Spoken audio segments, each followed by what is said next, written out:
मैंने सुना है कि आपके खान साहब की रिहाई 7 दिन में हो रही है। अच्छा, वो लोग ऐसी बातें कर रहे हैं, वो बेचारे 7 दिन के बाद, तकरीबन 7 दिन के बाद ईद है ना। अली जफर साहब ने कहा है कि इमरान खान साहब कहते हैं कि पाकिस्तान के लिए बातचीत करने को तैयार हूँ। तो अभी एक चीज़ तो है कि हम आपको भेज देते हैं, उसको चाटते रहिएगा और उस चाटते चाटते वो घिस जाएगा, लेकिन एस्टेब्लिशमेंट आपसे कभी मुज़ाकरात नहीं करेगी। एक बात मैं आपसे और करना चाहूँगा, पाकिस्तान के 4 सूबे हैं, एक पंजाब, सिंध, बलूचिस्तान और KPK। सिंध का मुझे पता नहीं, लेकिन बलूचिस्तान के लोगों को पंजाब से बड़ा इशू है। KPK के लोगों को पंजाब से ज़्यादा नहीं, गिने चुने, जो कि नैरेटिव सेल करके सरदार हो गए, उधर से पश्तून हो गए, जो कि भारत की ईमा के ऊपर और वो उनकी कठपुतलियाँ हैं। वो कहते हैं कि पंजाब खा गया, जर्नैल पंजाबी, सियासतदान पंजाबी। आज मुझे पता चला है बलूचिस्तान 60 अरब टैक्स इकट्ठा करता है, 900 अरब उसका बजट बनता है जो उसके ऊपर खर्च होना है। अस्सलाम वालेकुम। 360 डिजिटल के साथ मैं हूँ आपकी होस्ट फायजा बुखारी। आज के पॉडकास्ट में हमें ज्वाइन किया है वकास वलाना ने। अस्सलाम वालेकुम। वालेकुम अस्सलाम, कैसी हैं आप? अल्हम्दुलिल्लाह, आप कैसे हैं? मैं बस ठीक हूँ, अल्हम्दुलिल्लाह ठीक ठाक। तो अच्छा जी, ठीक ठाक है। मैंने सुना है कि आपके खान साहब की रिहाई 7 दिन में हो रही है।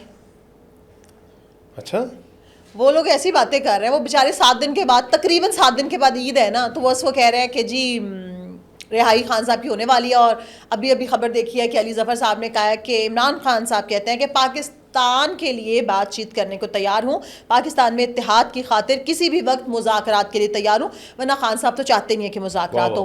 उन्होंने कहा कि बानी PTI ने कहा है कि अपने लिए रियायत नहीं मांग रहा, रियायत मांगनी होती तो बहुत पहले मांग चुका होता, क्योंकि 2 साल से तो मैं जेल में हूँ। पार्टी लीडरशिप तहरीक के लिए तैयार हो जाए। पार्टी PTI के रहनुमा का कहना था, बानी PTI ने कहा है कि अब मैं बर्दाश्त नहीं करूंगा। किसको बर्दाश्त नहीं करेंगे ये नहीं पता, बहुत पहले मांग चुका होता, अब मैं बर्दाश्त नहीं करूंगा। विकेट के दोनों तरफ खेलने वालों को किसी सूरत इजाज़त नहीं दूंगा। एहतजाजी तहरीकों का ऐलान 5 से 6 दिन में इसका लाहे अमल देंगे। और उन्होंने ये भी कहना था कि अलीमा खान के कुछ लोग कुछ दो के बयान पर बानी PTI ने कहा, मुल्क की खातिर कुछ लो और कुछ दो के लिए तैयार हैं। खान साहब तो बहुत पहले से तैयार थे। अभी एक चीज़ आप भूल गई हैं, मुज़ाकरात के दरवाजे खुले हैं एस्टेब्लिशमेंट के साथ। ये आप भूल गई ना बताना जी। तो असल बात ये है कि मुज़ाकरात एस्टेब्लिशमेंट के साथ तो होने नहीं है, एक चीज़ बड़ी क्लियर है। तो अभी एक चीज़ तो है कि हम आपको भेज देते हैं जी, उसको चाटते रहिएगा और उस चाटते चाटते वो घिस जाएगा, लेकिन एस्टेब्लिशमेंट आपसे कभी मुज़ाकरात नहीं करेगी। पत्थर के ऊपर लिखेंगे कि एस्टेब्लिशमेंट मुज़ाकरात नहीं करेगी, वो खान साहब को भेजेंगे, खान साहब दिन रात उसको 24 घंटे चाटते रहें, यूज मजूज की तरह। वो पत्थर ख़त्म हो जाए चाटते चाटते, तब भी उस वक्त तक भी मुज़ाकरात एस्टेब्लिशमेंट नहीं करेगी। लोहे पे लकीर है, एक चीज़ क्लियर होगी। ठीक। दूसरा जो पॉइंट है कि खान साहब ने कहा कि कुछ लो और कुछ दो नहीं होगा। समझें इस चीज़ को कि मैं मुज़ाकरात के लिए तैयार हूँ, जैसे ये सारा कुछ एस्टेब्लिशमेंट के ऊपर डाल रहे हैं, कह रहे हैं पीछे वो बैठे हुए हैं जी। सामने आए। और भाई वो सामने बैठे हुए हैं, वो तुमसे डरते हैं, वो भारत से नहीं डरे और ईंट से ईंट बचा दी। ठीक है, एक जगह पर बात हो रही थी जी। तो मैं भी वहाँ से गुजरा जी। वहाँ पर ये बात हो रही थी कि क्या पाकिस्तान की जो फ़ौज है वो हार्ड स्टेट है, या मतलब फ़ौज से मुराद है पूरा रियासत का निज़ाम जिसमें फ़ौज भी एक इदारा है, या वो सॉफ्ट स्टेट रहेगी। सवाल है ये। बिल्कुल ठीक। तो बात कंक्लूजन ये निकला है कि अब हार्ड स्टेट बनना पड़ेगा। ऐसा नहीं हो सकता कि मुल्क का मुस्तकबिल जल्द से रैलियाँ तहरीकों के चक्कर में ये गर्ल्स, ये बॉयज़ जो GF BF के चक्कर में पड़े रहते हैं और जलसों के अंदर भी यही काम करते हैं जी। उनके हाथ में मुल्क की बागडोर संभाल दी जाए, ऐसा नहीं होता। दुनिया में 2 ही रियासतें कलमा तैयबा की बुनियाद पर बनी हैं। एक, जैसे chief of army staff field marshal फरमाते हैं कि कलमा तैयबा के ऊपर रियासत तैयबा, एंड सेकंड इज़ पाकिस्तान। कलमा तैयबा के नाम पर बनी रियासत तैयबा का मतलब भी था ला इलाहा इल्लल्लाह, और पाकिस्तान का मतलब क्या? ला इलाहा इल्लल्लाह। अब इस अजीम मुमासलत वाली, जिसका डायरेक्ट लिंक है रियासत तैयबा के अक्कासी करती है, जिसकी जो खुरासान के लोग होंगे यहाँ से जाके सब्ज़ परचम उठा के जाके फतह के झंडे गाड़ेंगे। और इंशाल्लाह हम ये जो तस्वीर है ये जी इस जगह पर आज़ादी के झंडे लगाएंगे, इंशाल्लाह। फ़लस्तीन को आज़ाद करवाएंगे, यहाँ से काफ़िले जाएंगे। इंशाल्लाह। क्या उस मुल्क का मजाक ये बनना चाहिए कि बच्चे बच्चियाँ, कल के उठे बच्चे बच्चियाँ रियासत के मुँह चलाने वालों को तख्त से उठा के नीचे फेंक दें? पॉसिबल है भाई? तुम किसी भूल में हो। ये फ़ौज जो, ये सारा जो निज़ाम है ना, इसको तुमने बड़ा इजी लिया हुआ है। ये इजी नहीं है, इजी नहीं है ये, और ना ही ये कभी तुम्हारी बात में आएंगे। हाँ, रियासत ने, फ़ौज ने एक वक्त तक मुदाखलत की है, वो सारी दुनिया को पता है, वो ढकी छुपी नहीं हुई, वो माने हैं खुद कि हमने मुदाखलतें की हैं। अब जब वो कह रहे हैं कि वो डोंट वांट टू इंटरफेयर, अब तुम कह रहे हो इंटरफेयर करो। बिगड़ी आते हैं ना, पुरानी आते जाते। पहले कहा कि इंटरफेयर करो, मुझे लाओ, फिर कहा कि मुझे मेरे मामलात में इंटरफेयर कर रहे हैं, फिर जब वो मामला ख़त्म हो गया, अब कह रहे हैं कि मेरे साथ इंटरफेयर करो दोबारा मुझे और दोबारा लाओ। तो ऐसा होता नहीं है। एक चीज़ तो ये क्लियर होगी। तो फायजा, दूसरी बात ये है कि एक बात मैं आपसे और करना चाहता था, वो ये है कि पाकिस्तान के 4 सूबे हैं, एक पंजाब, सिंध, बलूचिस्तान और केपी के। सिंध का मुझे पता नहीं, लेकिन बलूचिस्तान के लोगों को पंजाब से बड़ा इशू है, केपी के लोगों को पंजाब से ज़्यादा नहीं, गिने चुने, जो कि नैरेटिव सेल करके सरदार हो गए, उधर से पश्तून हो गए, जो कि भारत की ईमा के ऊपर, और वो उनकी कठपुतलियाँ हैं। वो कहते हैं कि पंजाब खा गया, जरनैल पंजाबी, सियासतदान पंजाबी, तुम लोगों को चेयरमैन सेनेट भी दिया, वो सरदार था, कुछ नहीं किया, तुम लोगों को तुम्हारा वज़ीर आला देते हैं, वो कुछ नहीं करता। आज मुझे पता चला है कि बलूचिस्तान 60 अरब टैक्स इकट्ठा करता है, और 900 अरब उसका बजट बनता है जो उसके ऊपर खर्च होना है। 840 अरब वो पंजाब, सिंध और वो बाकी पूरे पाकिस्तान से रहता है। बिल्कुल पूरे वो अच्छा वो नहीं नजर आता, अपनी महरूमी का रोना रोते रहते हैं कुछ एक लोग। चीज़ ठीक है ना, एक चीज़ तो क्लियर है कि आप हमारे एसेट खा गए, एसेट खा गए, एसेट खा गए। जब 21वीं सदी में भी तुम सरदारों के गुलाम हो, बहुत अच्छा जवाब उनको मिलता है कि भाई आप अपने सरदारों से जान छुड़ाएं ना। एक बड़े अजीम बंदे ने जवाब दिया भी है। बिल्कुल यही, ठीक है ना। बिल्कुल। अब दूसरा ये है कि पंजाब के गोलियां भी आपने पंजाबियों को मारनी होती है, निकाल के पंजाबियों ने किया शनाख्त क्या करके। हाँ। जब से पाकिस्तान बना है ना, मैं खुदा की कसम, मैं ये नहीं कहता, but I am proud to be a Punjabi, मैं लसानियत की बात नहीं करता, नहीं करनी चाहिए, मगर ये जब फ़र्क आता है ना, तो ये बताना, क्लियर करना बहुत ज़रूरी हो गया कि पंजाब सब कुछ खा नहीं रहा भाई, पंजाब इन रिवॉर्ड बहुत दे रहा है, मुल्क की इकॉनमी चला रहा है, ऐसा ही है, बहुत बड़ा सूबा है, कई मुल्कों से बड़ा सूबा है। पंजाब के लोग क्या कर रहे हैं? पंजाब के लोग जब रात की तारीकी में उन पर मजाइल गिरते हैं, अगर मैं खुदा की कसम, मुझे कोई शक नहीं है पश्तूनों के ऊपर, मुझे कोई शक नहीं है बलोचियों के ऊपर, मगर ये बम, ये मसाइल पश्तून सरजमीन, बलूचिस्तान की सरजमीन पर भारत मारता, अगर उसके साथ इसकी बाउंड्री लगती, तो मैं कसम उठा के कह सकता हूं, जिस तरह पंजाब के लोग शाना बशाना और दलेरी के साथ बॉर्डरों की तरफ और अपनी फौज के साथ खड़े हो गए थे, बहुत नफरतें रखते हुए भी पंजाब के लोगों ने कहा हम अपनी फौज के साथ हैं, वो पीटीआई के लोगों ने भी कहा हम फौज के साथ हैं। ये वक्त आ गया था, ये किया पंजाबियों ने, और अगर ये खुदा न खास्ता उधर बम गिरता, इन्होंने फौज को बहुत मिलान करना था। मुझे पता है इनकी खासियत का, इनकी ज़हनियत का, सारे नहीं, मैं फिर कह रहा हूं, I love Pashtun, I love Balochi, मुझे इनसे मोहब्बत है, उनसे प्यार है, मगर उनके अंदर जो एक नफरत का बीज बोने वाले जहर के नाग बैठे हुए हैं ना, जो वो लोग हैं रॉ के पिट्ठू। बिल्कुल ठीक। पल्ले आपको अगर भारत मारता बलोचिस्तान में एक मिसाइल, एक एग्जांपल दे रहा हूं, निकलती महारंग भारत के खिलाफ, सवाल है, मारता पाकिस्तान के सूबा के पीके में अली अमीन गंडापुर और ये बाकी पीटीएम और बाकी लोग जो हैं, निकलता है भारत के खिलाफ, वो निकलते, वो फौज के खिलाफ निकलते, लिखवा लें, ये गद्दारियां हैं उनके लोगों के अंदर। ये पंजाब के लोगों को जितना मर्जी तुम गलत कह लो, मगर पंजाब के लोगों ने हमेशा कुर्बानियां दी हैं। बिल्कुल ठीक। ये पूरी बेल्ट जो कि इधर आज़ाद कश्मीर से सियालकोट और इधर से लेकर आगे सिंध तक, बॉर्डर तक, रहीम यार खान तक, ये सारा बॉर्डर के जो लोग हैं वो सीनों पर बम बांध के टैंकों के अंदर गए हैं। हिम्मत है तुम लोगों के अंदर? मैं फिर कह रहा हूं, मैं पूरे बलोचिस्तान, पूरे केपीके को, पश्तून को नहीं टारगेट बना रहा, मैं उन पिल्लों को, रॉ के पिट्ठुओं को, कुत्तों को टारगेट बना रहा हूं जो जहर भोंकते हैं। हमारे लोगों को भी नफरतें हैं, तहफ्फुजात हैं। पंजाब के लोगों ने क्या, जो एंटी स्टेट पार्टी थी, जो पीटीआई है, क्या उनको सपोर्ट नहीं किया जब उसने फौज के खिलाफ नैरेटिव बनाया? किया ना। जब फौज को अवाम की जरूरत पड़ी तो पंजाब के लोग फौज के साथ खड़े हुए कि नहीं हुए? तुम लोग बेगैरत हो। तुम बलोच, बीएलए जो बलोचिस्तान लिबरेशन पार्टी है, उसका नाम नया रखा है इन्होंने, फितरतुल हिंदुस्तान। बिल्कुल ठीक। उन्होंने कहा बलोचिस्तान का नाम तो बदनाम कर रहे हैं इनके साथ, दहशतगर्दों के साथ लगा के। बलोच तो बहुत अच्छे हैं। कितना अच्छा नया नाम दिया, तो सही नाम दिया ना chief of army staff field martial साहब ने। ये भी अब साफ ऐलान किया है कि फितनतुल हिंदुस्तान का जल्द कला कमा होने वाला है, कीमा बनाएंगे। तो ये लोग जो पंजाब के लोगों के खिलाफ बलोचिस्तान के लोगों को वर्गलाते हैं, ये पैगाम उनके लिए और बलोचियों के लिए है। तो ये लोग जो बलोचिस्तान के और पश्तून लोगों को पंजाब के लोगों के खिलाफ और पंजाब की सरजमीन के खिलाफ वर्गलाते हैं, ये पैगाम उनके लिए है कि भाई पंजाब के लोग तो कुर्बानियां देते हैं, तुम भी देते हो, मगर ये तुम्हें वर्गलाने वाले जो हैं, ये रियासत के खिलाफ मुश्किल वक्त भी आएगा, आप लोगों का दिल करेगा खड़े होने का रियासत के साथ, मगर ये नहीं खड़े होंगे। ये एक बड़ी चीज क्लियर है। ठीक हो गया। तीसरे पॉइंट पे आ जाए जी।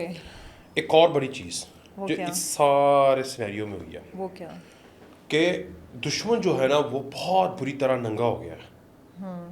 अब दुश्मन इस तरह नंगा हो गया कि हमें इस वक्त बड़ी पिक्चर, हिस्ट्री में कभी इस तरह से ना पिक्चर क्लियर नहीं हुई थी जिस तरह से क्लियर हुई है। भारत की औकात का पता लग गया, दुनिया को पता चल गया, पीटीआई की औकात का पता लग गया, बीएलए की औकात का पता लग गया। हुआ क्या क्या इन दिनों के अंदर, भारत ने मार खाई ट्रेन हाईजैक करने में, भारत ने मार खाई डायरेक्ट, भारत ने मार खाई और इसराइल दोनों ने मार खाई पीटीआई को एक ऐसी फुल फ्लेज पार्टी बनाने में जो रियासत के निज़ाम को तहवाला कर दे। इन तीन महाजों के ऊपर तो बड़ी पिक्चर क्लियर हो गई है कि वो निस्तो नबूद हो गए हैं, और जिसके हाथ में अलम का झंडा है वो हमारे chief of army staff field martial and वजीर आजम, दे बोथ आर सक्सेडेड, और माशाल्लाह उन्होंने कामयाबियों के झंडे गाड़ दिए और दुनिया अब इन्हें सराह रही है। और मुझे इस बात पे बड़ी खुशी है कि लोग कह रहे हैं कि आइंदा आने वाले वक्तों के अंदर पाकिस्तान जो है वो आलमी ताकत बनने जा रहा है।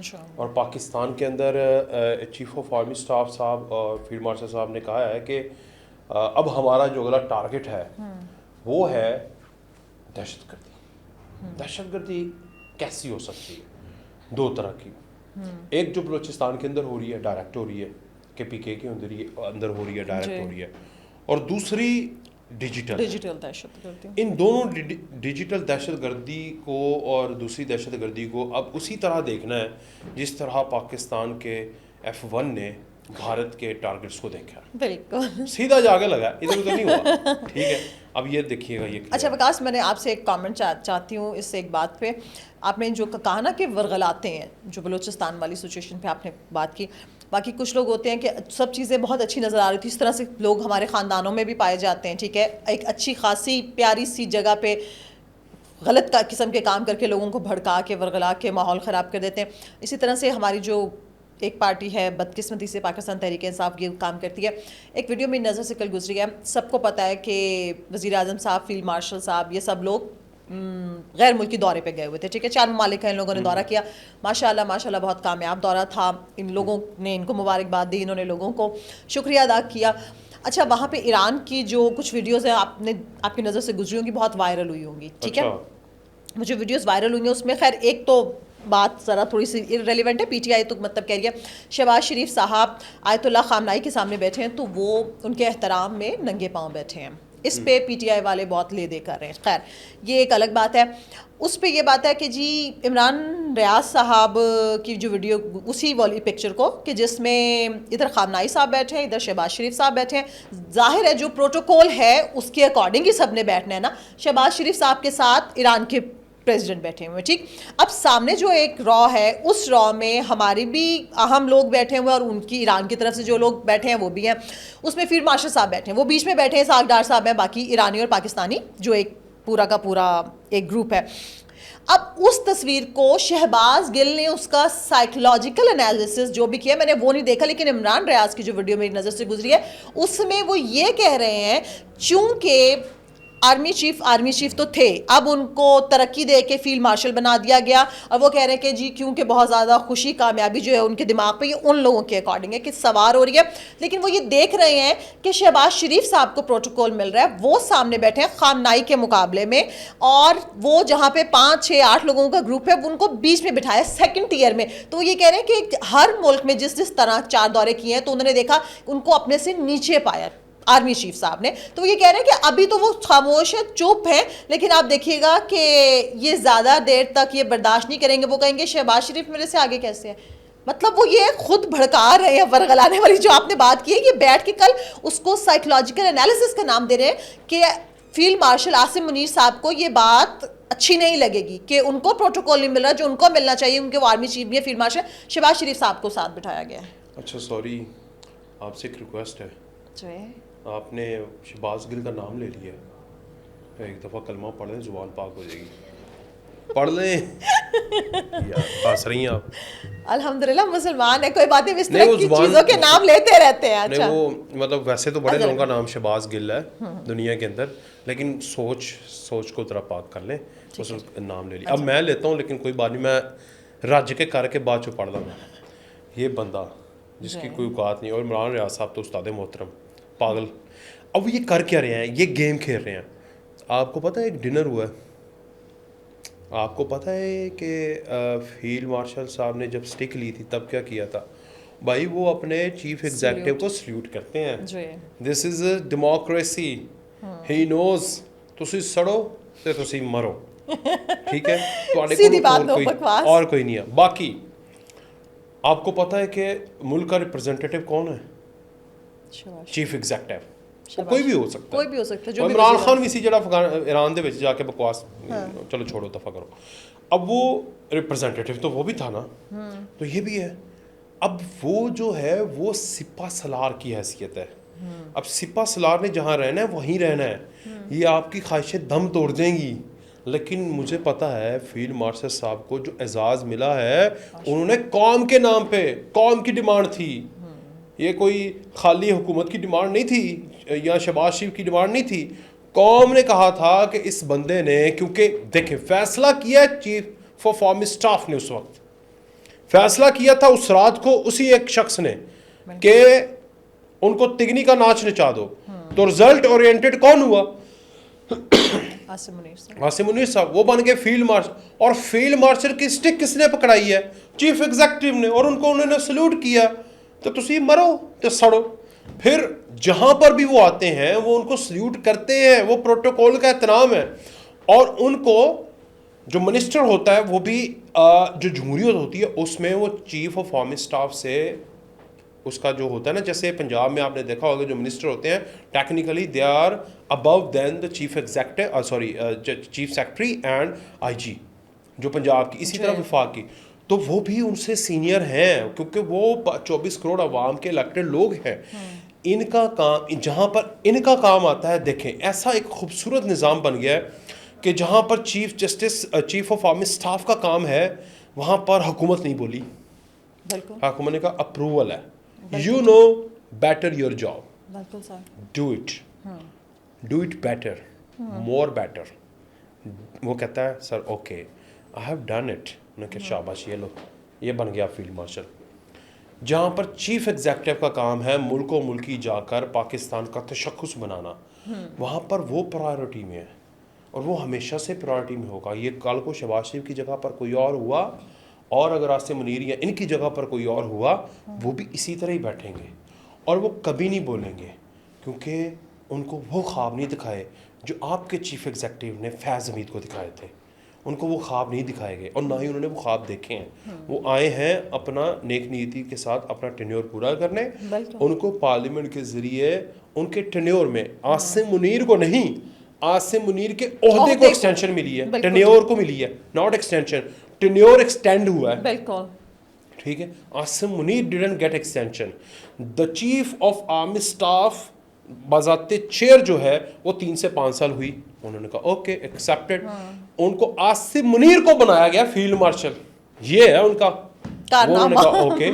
तो अब जिस बंदे के ऊपर इतना एतमाद है और उसको अपने चीफ एग्जीक्यूटिव के ऊपर इतना भरोसा है और आपस में उनका अलायंस है, तो उससे शरीक सड़ते हैं, उनका काम सड़ना वाकई है। शरीका अग लग है। लगदी मट्ठी मट्ठी ते लगन दियो ते सड़न दियो। और उसमें असल बात यह है कि इनके आपस में जो अलायंस है, इसने ना सिर्फ पाकिस्तान के इन इंतशारियों को पागल किया हुआ है, बल्कि पूरी दुनिया को, इवन डोनाल्ड ट्रंप भी फैन हो गया है कि उन्होंने किया यार जो इनका अलायंस है, मेरा और पेंटागन का नहीं। और जो है जो सेंटकॉम है उसके चीफ का भी इस तरह अलायंस नहीं है। द वे शहबाज शरीफ और फील्ड मार्शल आसिम मुनीर साहब आपस में कनेक्टेड हैं, माशाल्लाह। बस दैट्स इट। बहुत शुक्रिया वकास आपका, तमाम देखने वालों का शुक्रिया। आखिर में इतना ही, अपना ख्याल रखें, अपने प्यारों का सबसे बढ़ के पाकिस्तान का ख्याल रखें। अल्लाह हाफ़िज़।